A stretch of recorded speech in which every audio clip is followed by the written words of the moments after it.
Hello friends, मी भावना. माझ्या चॅनलमध्ये मी तुम्हा सर्वांचे मनापासून स्वागत करते. कसे आहात तुम्ही सर्व? आय होप तुम्ही सर्व आनंदात असाल. स्वामींच्या कृपेने तुमच्या सगळ्या चांगल्या इच्छा पूर्ण होत आणि आजचा दिवस तुम्हाला खूप छान आणि आनंदाचा जाओ. आणि आवाजाच्या बाबतीत एक गोष्ट, माझा आवाज थोडा खराब येतो आहे कारण मला थोडी सर्दी झाली आहे त्यामुळे, आणि एक बाहेरून जरा खराब आवाज येतोय कारण ते शेजारी बांधकाम सुरू आहे एका बिल्डिंगचं, त्यामुळे इग्नोर करा. 8 एप्रिल 2024ला सोमवती अमावस्या आहे. आपल्याला प्रत्येक अमावस्याला काही सेवा करायची असतात, काही उपाय करायचे असतात, पण त्यातल्या त्यात सोमवती अमावस्याला अनन्यसाधारण असे महत्त्व आहे. तर आपल्याला सोमवती अमावस्याला काही उपाय करायचे आहेत. तर हे उपाय केल्याने आपल्या घरातले सगळे संकटांचं निवारण होतं. संकट म्हणजे काय? तर अचानक आपल्या घरात दरिद्री येणं, किंवा घरात खूप कटकटी होणं, नजरबाधा, किंवा बाहेरची बाधा, किंवा खूप जास्त प्रमाणात निगेटिव्हिटी असणं, या काही गोष्टी आहेत. त्यासाठी आपल्याला या सेवा करायच्या असतात. आणि आपल्याला अमावस्याला लक्ष्मीचं स्वागत करायचं असतं. आणि खूप जास्त प्रमाणात पितृदोष, बघा आपल्याला पितरांचा खूप त्रास होत असतो. म्हणजे आपण खूप घरात चांगलं करायचा प्रयत्न करतो, पण काही कारणास्तव आपण जे म्हणतो ते आपल्यासोबत होतच नाही, आपल्यासोबत खूप वाईट घडत असतं. तर यासाठी आपल्याला अमावस्याला काही उपाय करायचे असतात. तर ते उपाय मी तुम्हाला सांगणार आहे. तर ते आपल्याला आवर्जून करायचे आहेत. मागच्या व्हिडिओमध्ये मी 14व्या 18व्या अध्यायाबद्दल सांगितलं होतं, तरी मला प्रश्न येत आहे की ते पुस्तक कुठे मिळेल.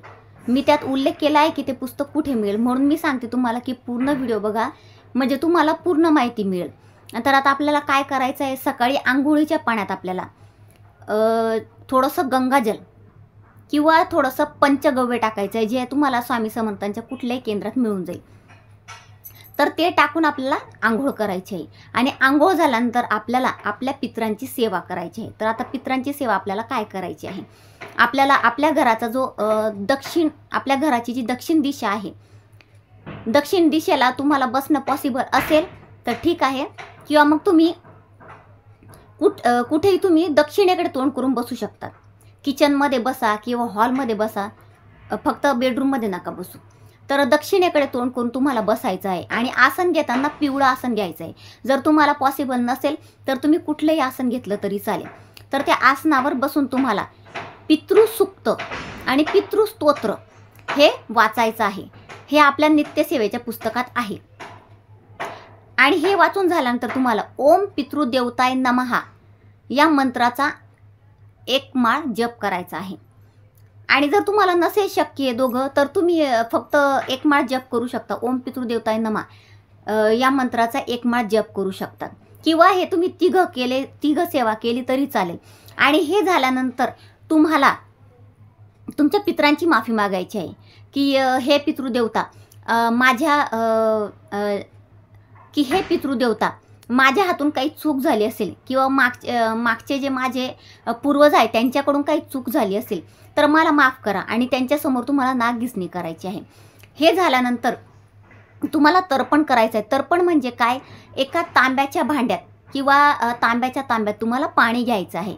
आणि ते पाणी दक्षिण दिशेला तोंड करून आपल्या पितरांना समर्पित करायचं आहे, म्हणजे तिथे ठेवून द्यायचं आहे पितरांसाठी. आणि आपल्याला पितरांना आव्हान करायचं आहे की हे पितृदेवता, माझ्या हातून ज्या काही चुका झाल्या असतील त्याबद्दल मला माफ करा. त्यांची आपल्याला माफी मागायची आहे. आणि माफी मागितल्यानंतर सकाळी आपल्या सूर्याला अर्घ्य द्यायचं आहे.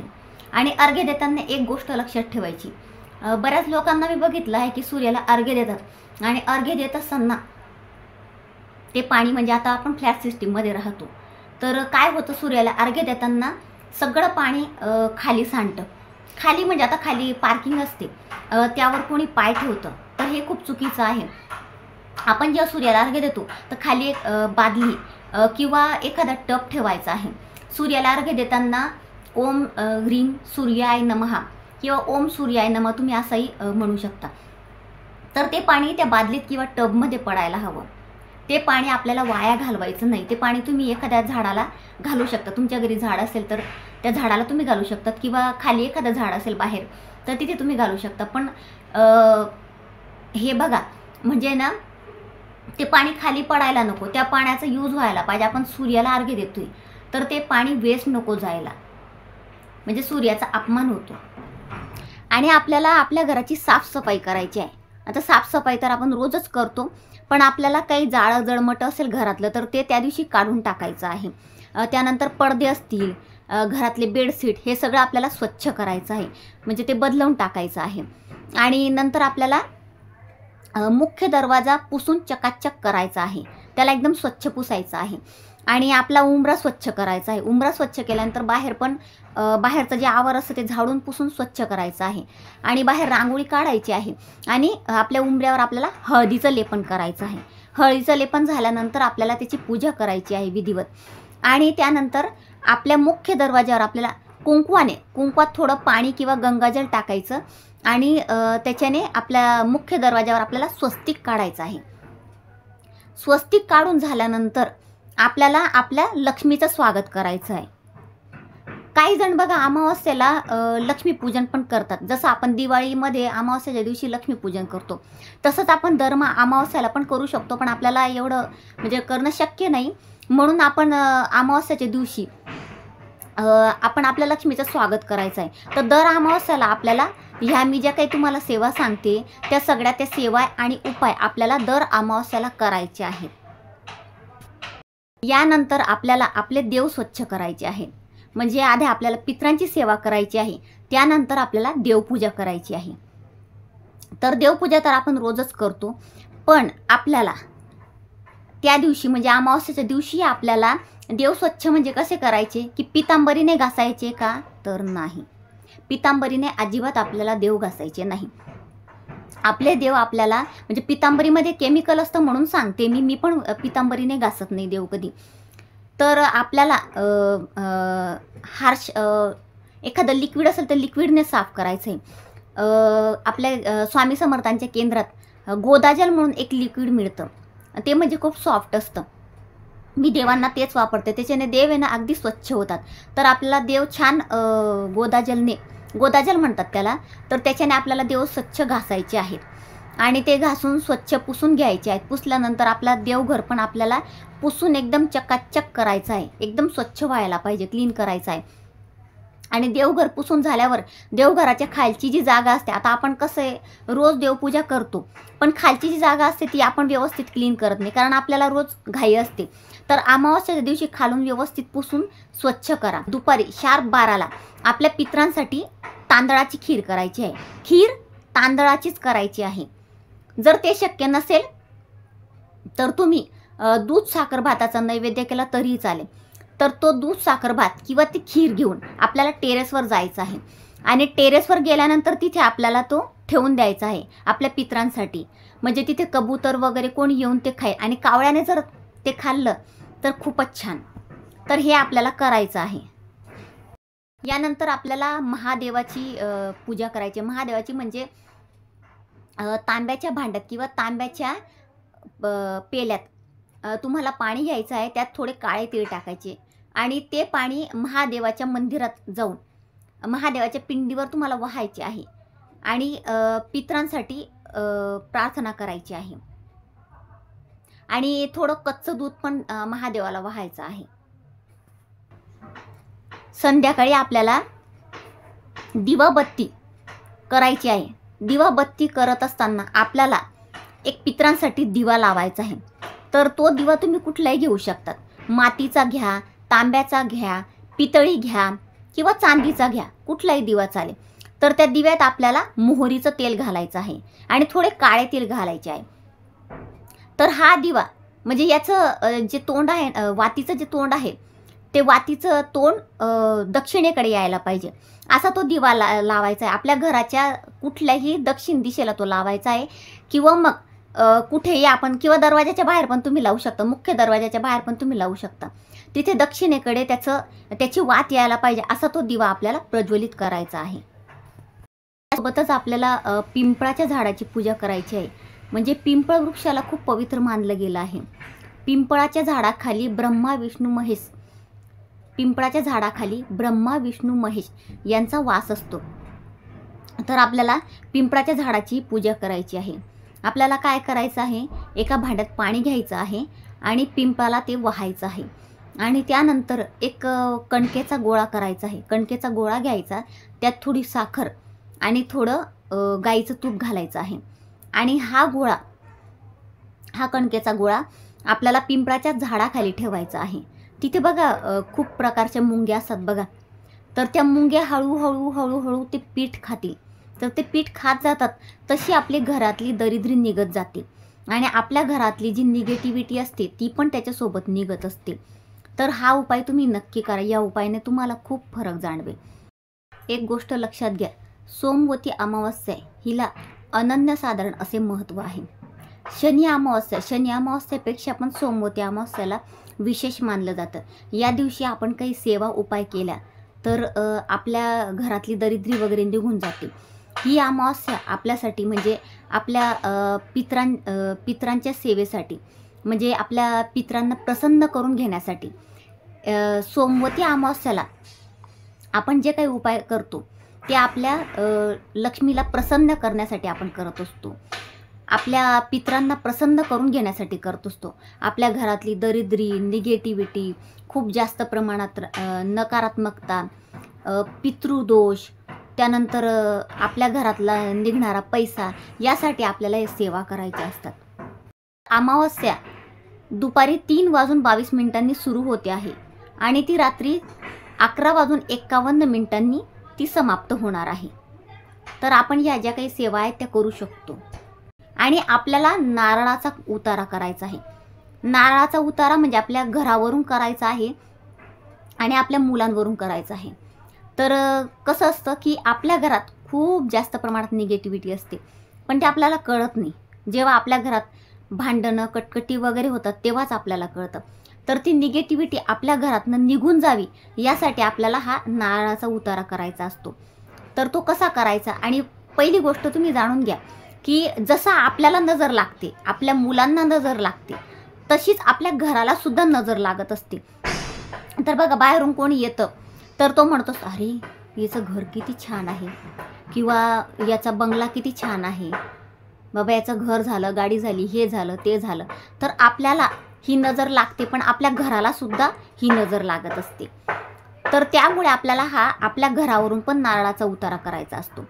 तर तो कसा करायचा, एक नारळ घ्यायचं, त्या नारळावर आपल्याला शेंदूरच घ्यायचा आहे. शेंदूरमध्ये थोडंसं पाणी टाकायचं किंवा गंगाजल टाकायचं आणि त्या शेंदूरने आपल्याला त्या नारळावर स्वस्तिक काढायचं आहे. आणि स्वस्तिक काढल्यानंतर आपल्या पूर्ण खालून वरपर्यंत आपल्याला 7 वेळा उतारा करायचा आहे घरावरून. म्हणजे आपला मुख्य दरवाजा आहे ना, त्याच्या बाहेर निघायचं. दरवाजाच्या बाहेर उभं राहून आपल्याला 7 वेळा तो उतारा करायचा आहे. आणि हा उतारा झाल्यानंतर ते नारळ आपण परत वापरायचं नाही. जर तुम्हाला मुलांवरून करायचं असेल, तुमचे मुलं खूप चिडचिड करत असतील, किंवा तुमची मुलं सतत आजारी पडत असतील, किंवा तुम्हालाही तो त्रास असेल की तुम्ही सतत आजारी पडत असणार, किंवा तुमची खूप चिडचिड होते, तर तुम्ही स्वतःवरून पण करू शकतात. पण जसं तुम्हाला जर 2 मुलं असतील तर तुम्हाला दोघांना वेगवेगळे नारळ घ्यावे लागतील, आणि तुमच्यासाठी तुम्हाला वेगवेगळे, आणि घरासाठी तुम्हाला वेगळं घ्यावं लागेल. असं प्रत्येकासाठी वेगवेगळं नारळ घ्यावं लागेल. नारळाचा उतारा सांगितला. पण आता तुम्ही म्हणणार की एवढे नारळ आम्हाला आणणं पॉसिबल नाही, नारळ खूप महाग आहेत. मी समजू शकते. तर तुम्हाला जर हे पॉसिबल नसेल तर तुम्ही हे बघा, खडा मीठ घ्यायचा आहे. खडा मीठ तर आपल्या सगळ्यांना घेणं पॉसिबल आहे. तर खडा मीठ घ्यायचं आहे, आणि खडा मीठमध्ये खडा मिठात थोडी पिवळी मोहरी घ्यायची आहे, आणि त्याच्याने आपल्याला उतारा करायचा आहे, म्हणजे घरावरून किंवा गाडीवरून. पण तुम्हाला खरं सांगू का, म्हणजे नारळात जी निगेटिव्हिटी खेचायचं ताकद आहे ना, ती याच्यात नाही. नारळाने लवकर निगेटिव्हिटी खेचली जाते, म्हणजे नारळाने लवकर नजर निघते. हात होऊ नये यासाठी आपल्याला हा उतारा गाडीचा करायचा आहे. आणि जे मी पाणी तुम्हाला सांगितलं की पाण्यात खडा मीठ, हळद, गोमूत्र आणि लिंबू टाकायचं आहे, तर तसंच पाणी बनवून तुम्हाला लादी साफ करायची आहे तुमची. आता रोज आपण लादी साफ करतोच, पण आपण साध्या पाण्याने करतो. तर तुम्हाला अमावस्येच्या दिवशी असंच पाणी बनवून लादी साफ करायची. आणि आपल्या घरात सगळ्यात जास्त निगेटिव्हिटी कुठून येते, तर ती आहे चपला. आता हल्ली असं झालंय की घरात 4 माणसं राहतात आणि चपला 25 ते 30 असतात, त्याहूनही जास्त असतील, मी तेवढंच सांगितलं. पण कसं असतं ना, आता फॅशन आहे, आपल्याला म्हणजे खूप हौस असते चपला बुटं घ्यायची, पण कसं असतं ना की त्यातूनच सगळी निगेटिव्हिटी आपल्या घरात येत असते. आणि बघावं तर दारात मग असं पूर्ण चपलांचा पसारा झालेला असतो. तर तसं नका करू. तर त्या चपला व्यवस्थित तुमचं चपलांचं स्टँड असेल किंवा तुम्ही कपाट केलं असेल तर त्या कपाटात व्यवस्थित ठेवा. कधीही म्हणजे चपला कुठूनही बाहेर या, हे तर तुम्ही नेहमीच करा, अमावास्येच्या दिवशीच नाही.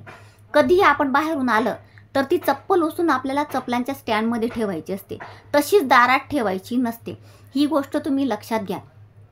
चपला कधीही दारात अशा ठेवू नये, स्टँडमध्येच ठेवायच्या असतात. आणि ज्या चपला तुम्ही वापरत नसाल, आता बऱ्याच जणांना असं असतं की 4-4, 5-5 वर्ष चपला पडलेल्या असतात, कोणीही वापरत नाही. तर तसं नका करू. जी चप्पल तुम्ही वापरत नसाल तर ती चप्पल तुम्ही घराबाहेर काढा. घराबाहेर काढा म्हणजे कोणाला तरी देऊन टाकायची का?